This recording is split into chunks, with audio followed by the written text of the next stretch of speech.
Hello traders வணக்கம். நிறைய பேர் என்கிட்ட பிரேக் அவுட் ஸ்டாக் பத்தி வீடியோ போடுங்க அப்படின்னு சொல்லிட்டு இருந்தீங்க. சோ இதை நம்ம ஒரு சீரிஸாவே ஸ்டார்ட் பண்ணிருக்கோம். இந்த சீரிஸோட நேம் பாத்தீங்கன்னா நச்சின 4 ஸ்டாக். சோ இந்த சீரிஸ்ல நம்ம 4 பிரேக் அவுட் ஸ்டாக் பத்தி தான் பார்க்க போறோம். இந்த 4 பிரேக் அவுட் ஸ்டாக்கோட பிரைஸும் 100 ரூபாயில இருந்து 1000 ரூபாய்க்குள்ள தான் இருக்கும். ஸோ அதனால நம்ம எல்லாராலையும் இந்த ஸ்டாக்கை வந்து பை பண்ணி ட்ரேட் பண்ண முடியும். ஒரு பிரேக் அவுட் ஸ்டாக்கை நான் எப்படி அனலைஸ் பண்ணி என்ட்ரி எடுப்பணும், அதே மாதிரி தான் இந்த வீடியோலையும் நான் சொல்ல போறேன். வீடியோவை ஸ்கிப் பண்ணாம லாஸ்ட் வரைக்கும் பாருங்க. அப்பதான் நான் சொல்ல போற என்ட்ரி, எக்ஸிட், ஸ்டாப் லாஸ் எல்லாமே உங்களுக்கு கிளியரா புரியும். ஸோ வாங்க நம்ம டைரக்டா வீடியோக்குள்ள போலாம். இதுல நம்ம ஃபர்ஸ்டா பார்க்க போற ஸ்டாக் நேம் என்ன அப்படின்னா அவந்தி ஃபீட். இந்த ஸ்டாக்கை நான் 1 வீக் டைம் ஃப்ரேம்ல வந்து அனலைஸ் பண்ணியிருக்கேன். இந்த அவந்தி ஃபீட் கம்பெனி பாத்தீங்கன்னா ஒரு சீ ஃபுட் பேஸ்ட் கம்பெனி. அதாவது வேர்ல்டு வைடா எங்க சீ ஃபுட்ஸை வந்து ப்ராசஸ் பண்ணி எக்ஸ்போர்ட் பண்ணிட்டு இருக்காங்க. எஸ்பெஷலி வந்து ப்ரான்ஸ் தான் வந்து மேக்ஸிமம் ப்ராசஸ் பண்ணி எக்ஸ்போர்ட் பண்ணிட்டு இருக்காங்க.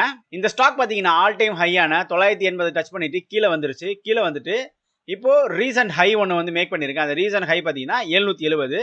அகைன் அந்த 770 டச் பண்ணிட்டு கீழே வந்துட்டு ஒரு கிளியரான சைட்வேஸ் வந்து ஃபார்ம் பண்ணிருக்கு. இப்போ இந்த ரீசன் ஹை கிட்ட இந்த ஸ்டாக் வந்து க்ளோஸ் வச்சிருக்கு. அதுக்கு முன்னாடி இந்த சைட்வேஸ் பாத்தீங்கன்னா கிட்டத்தட்ட 1113 நாள், அதாவது கிட்டத்தட்ட ஒரு 3.5 வருஷம் கிட்ட இந்த சைட்வேஸ் வந்து ஃபார்ம் பண்ணிருக்கு.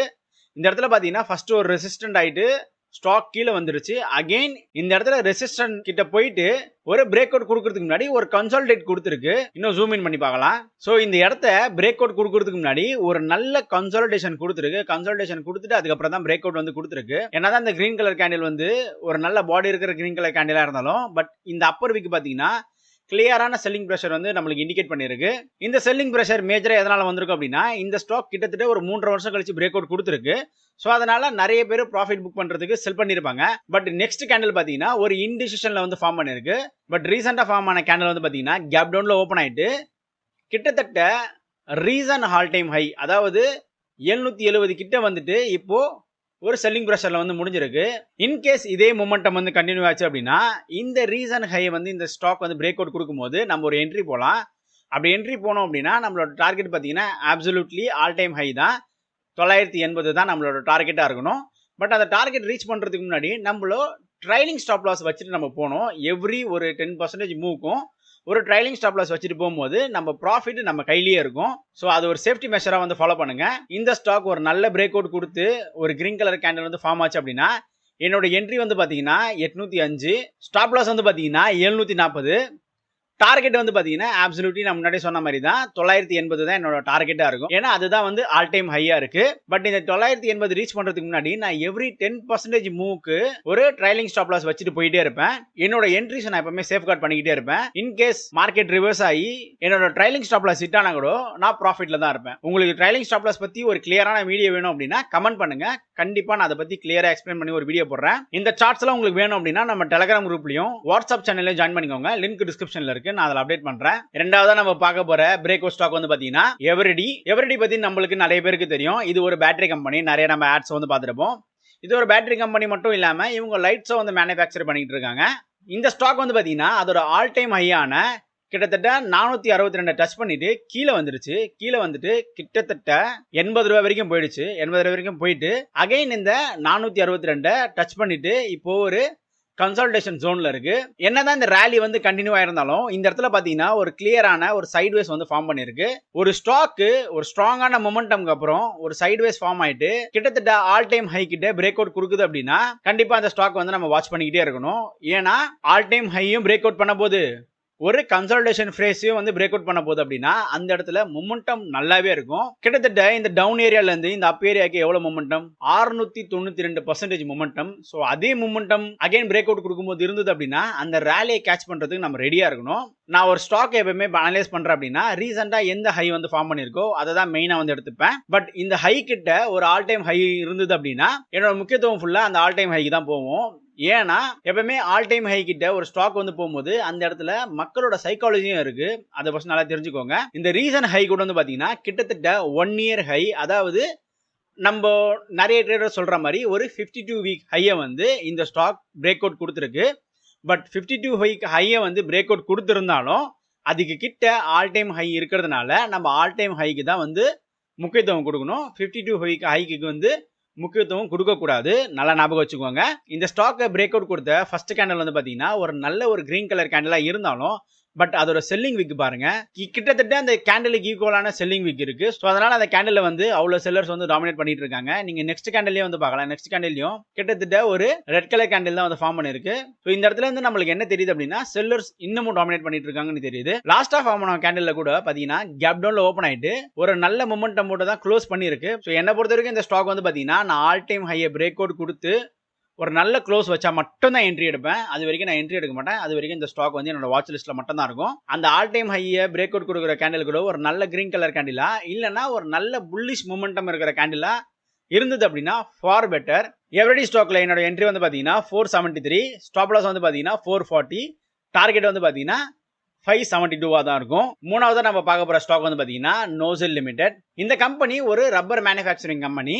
இந்த ஸ்டாக் ஒரு நல்ல ரேலி கொடுத்துருக்கு. நல்ல ஒரு ரேலி கொடுத்துட்டு இந்த இடத்துல ஒரு சைட்வேஸ் வந்து ஃபார்ம் பண்ணிருக்கு.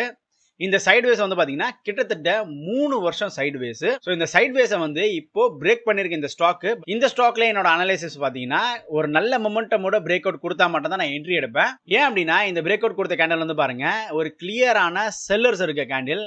கிளியரான செல்லர்ஸ் ஏன் இருக்காங்க அப்படின்னு நான் சொல்றேன் அப்படின்னா நெக்ஸ்ட் கேண்டில் வந்து பாருங்க ஒரு கேப் டவுன்ல ஓப்பன் ஆயிட்டு கிட்டத்தட்ட அந்த ஸ்டாக்கை கீழே எடுத்துட்டு போயிட்டு அதுக்கப்புறமா பையர் என்ட்ரி ஆகி ரேலி பண்ணி மேலே கொண்டு வந்திருக்காங்க. பட் ஈவன் தோ இந்த ஸ்டாக்கு ஒரு ரெட் கலர்ல இருக்கிறதுனால still it is dominated by sellers தான். ஸோ அதனால இந்த ஸ்டாக் எப்போ ஒரு நல்ல மொமெண்டமோட பிரேக் அவுட் கொடுக்குதோ அப்போ மட்டும் தான் நான் என்ட்ரியே எடுப்பேன். அதுவும் இல்லாமல் நான் கிட்டத்தட்ட ஒரு 3 வருஷம் பிரேக் அவுட் ஸ்டாக்ன்றதுனால ஒரு பிரேக் அவுட் கொடுக்கும்போது கண்டிப்பாக அந்த ஸ்டாக்ல ஒரு மொமெண்டம் இருக்கும். அது மட்டும் இல்லாமல் இந்த ஸ்டாக் ஒரு நல்ல கன்சல்டேஷன் வந்து கொடுத்துட்டு இருக்கு ரெசிஸ்டன்ட் ஏரியால. நான் எப்பவுமே சொல்றது தான் ஒரு கன்சல்டேஷனுக்கு அப்புறம் பிரேக் அவுட் கொடுத்தது அப்படின்னா அந்த இடத்துல நல்ல ஒரு மொமெண்டம் இருக்கும். அந்த மொமெண்டம் வந்து கேட்ச் பண்ண ரெடியா இருந்துக்கோங்க. இந்த ஸ்டாக்ல என்னோட என்ட்ரி வந்து பாத்தீங்கன்னா 330, ஸ்டாப் லாஸ் பாத்தீங்கன்னா 302, டார்கெட் பாத்தீங்கன்னா 383. இது வந்து டார்கெட் 1 நல்லா ஞாபகம் வச்சுக்கோங்க. டார்கெட் 2 பாத்தீங்கன்னா 425. இந்த இடத்துல ஒன்ஸ் உங்களோட டார்கெட் 1 அச்சீவ் ஆன உடனே நீங்க ட்ரைலிங் ஸ்டாப் லாஸ் அந்த இடத்துல யூஸ் பண்ணணும். ட்ரைலிங் ஸ்டாப் லாஸ்னா என்ன அப்படின்னு தெரியல அப்படின்னா தாராளமாக கமெண்ட் பண்ணுங்க. நான் ஆல்ரெடி ஒரு ஷார்ட்ஸ் வீடியோ வந்து போட்டிருப்பேன். பட் அது புரியல அப்படின்னா கமெண்ட் பண்ணுங்க. கண்டிப்பாக நான் ஃபுல் வீடியோ வந்து எக்ஸ்பிளைன் பண்ணி போடுறேன். ட்ரைலிங் ஸ்டாப் லாஸ் வந்து எப்படி ஒர்க் ஆகுது, ட்ரைலிங் ஸ்டாப் லாஸ் மூலியமா நம்ம ப்ராஃபிட் எப்படி நம்ம இன்க்ரீஸ் பண்ண முடியும் அப்படின்னு நான் எக்ஸ்பிளைன் பண்ணி வீடியோ போடுறேன். நாலாவதா லாஸ்டா பார்க்க போற ஸ்டாக் வந்து பாத்தீங்கன்னா செஞ்சுரி என்கா. இந்த ஸ்டாக் வந்து பாத்தீங்கன்னா one of the Aditya Birla கம்பெனியோட ஸ்டாக் தான். செஞ்சுரி என்கா கம்பெனி வந்து பாத்தீங்கன்னா பேசிக்கலி ஒரு நைலான் மேனுஃபேக்சரிங் கம்பெனி. அதாவது நைலானை வச்சு அந்த த்ரெட்ஸ் எல்லாம் மேக் பண்ணாங்களே, அந்த த்ரெட்ஸ் மேக் பண்றது, அந்த மீன் தூண்டிலுக்கான அந்த நரம்பு எல்லாம் மேக் பண்றதுல, ஸோ அந்த மாதிரி ஒர்க் பண்ணிட்டு இருக்காங்க. ஒரு பெரிய இண்டஸ்ட்ரி தான். இந்த ஸ்டாக் வந்து பாத்தீங்கன்னா கிட்டத்தட்ட 3 இயர்ஸ் கன்சல்டேஷன் ஃபேஸை வந்து பிரேக் அவுட் வந்து கொடுத்துருக்கு. ஒரு நல்ல கிரீன் கலர் கேண்டில் வந்து பிரேக் அவுட் கொடுத்துருக்கு. அதுதான் ரொம்ப ரொம்ப முக்கியம். இந்த கிரீன் கலர் கேண்டில் வந்து பாத்தீங்கன்னா ஒரு நல்ல மொமெண்டமான கிரீன் கலர் கேண்டிலா இருக்கு. ஸோ நீங்க ஓப்பன் வந்து பார்க்கலாம். ஓப்பன் ஆயிட்டு க்ளோஸ் எந்த இடத்துல க்ளோஸ் ஆயிருக்கு பாருங்களேன். அதே மாதிரி இந்த கேண்டிலோட பாடியை வந்து பாருங்க. செல்லிங் ப்ரெஷர் ரொம்பவே கம்மியா இருக்கு. பட் இந்த இடத்துல நீங்க என்ட்ரி எடுக்கலாமா கேட்டீங்க அப்படின்னா நான் வேணாம் தான் சொல்லுவேன். ஏன் இந்த இடத்துல நீங்க என்ட்ரி எடுக்கக்கூடாது அப்படின்னா இன்கேஸ் நீங்க இந்த இடத்துல என்ட்ரி எடுக்கும் போது உங்களோட ஸ்டாப் லாஸ் இந்த கேண்டில் கீழே வைப்பீங்க. ஸோ அப்போ உங்களோட ரிஸ்க் டு ரிவார்ட் ரேஷியோ எங்கேயோ இருக்கும். இந்த இடத்துல நம்ம ஒரு ரீட்ரேஸ்மெண்ட்டுக்காக வெயிட் பண்ணி தான் ஆகணும். இந்த ஸ்டாக் அகைன் இந்த ரெசிஸ்டன்ட் ஏரியா வந்துட்டு சப்போர்ட் எடுத்துட்டு மேலே போகும்போது தான் நீங்க என்ட்ரி எடுக்கணும். அப்படி என்ட்ரி எடுக்கும் போது தான் உங்களோட entry price, stop loss price, target பிரைஸ்லாம் வந்து கரெக்டா ரிஸ்க் டு ரிவார்ட் ரேஷியோல வந்து ஃபிக்ஸ் ஆகும்.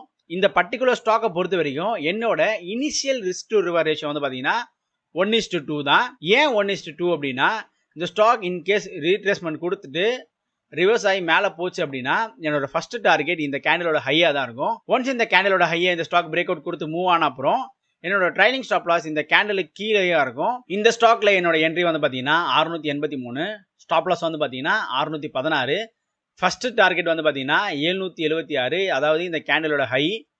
செகண்ட் டார்கெட் பாத்தீங்கன்னா 980. ஒன்ஸ் இந்த ஃபர்ஸ்ட் டார்கெட் அச்சீவ் ஆன உடனே ட்ரைலிங் ஸ்டாப் லாஸ் வந்து பாத்தீங்கன்னா 745 வந்து வச்சுக்கோங்க.